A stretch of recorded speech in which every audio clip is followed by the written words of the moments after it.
நம்ம already book பண்ண ஒரு ரெண்டல் ஜுவல்லரி. ஜஸ்ட் உங்களுக்கு ஒரு ஐடியாக்காக காமிக்கிறேன். இந்த கஸ்டமர் ஆகஸ்ட் 29th புக் பண்ணதுங்க. இவங்க வந்து ஒரு ஷார்ட் ஜடா அப்புறம் மாட்டல்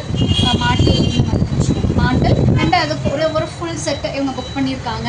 இது வந்து நம்ம தர்றது பார்த்தீங்கன்னா நார்மலாக இவங்க 27 வாங்கிட்டு 29 ரிட்டர்ன் பண்ணுவாங்க. இந்த மாதிரி காம்போவாக தான் வரும். எல்லாத்துக்கும் சேர்த்து சிங்கிள் பேக்கேஜ் தான். ஏன்னா நிறைய பேருக்கு நம்ம ரெண்டல் பண்ணுறோன்னே தெரியலங்க. அதனால தான் சரி ஒரு ஐடியாக்காக நம்மகிட்ட இருக்கிற புக்கிங்கை காமிக்கிறேன். வாங்க இன்னொரு புக்கிங்கை கூட பார்த்துடலாம். பார்க்க போகிறது பார்த்தீங்கன்னா இன்னொரு கஸ்டமரோடது. அவங்க எப்படி செலக்ட் பண்ணியிருக்காங்கன்னு வாங்க பார்க்கலாம். அவங்க ஃபுல் அண்ட் ஃபுல் நகாஸ் பேட்டர்னில் போயிட்டாங்க. ஜஸ்ட் லைக் நார்மல் ஒர்க் மட்டும் வச்ச மாதிரி. அண்ட் அதோட ஃபினிஷிங்லேயே வந்து அவங்க ஹிப் செயின் போதும்ட்டாங்க. பெல்ட் டைப் வேணால் செயின் போதும்னு செயின் எடுத்துட்டாங்க. இது வந்து அவங்களோட தங்கச்சிக்கு, அவங்க பிரைட்ஸ் மேடோடது, அவங்க தங்கச்சியோட ஜுவல்லரி. அண்ட் அதுக்கு மேட்சிங்காக அவங்க இயரிங் அவங்க இந்த மாதிரி செலக்ட் பண்ணிக்கிட்டாங்க. எலஃபண்ட் வச்ச மாதிரி. இது கூட அழகாக இருக்குங்க. அண்ட் அதுக்கு அவங்களுக்கு வந்து மாட்டல் அண்ட் அது ஒரு ஃபுல் செட்டு இவங்களோட சாய்ஸ் இருக்குது.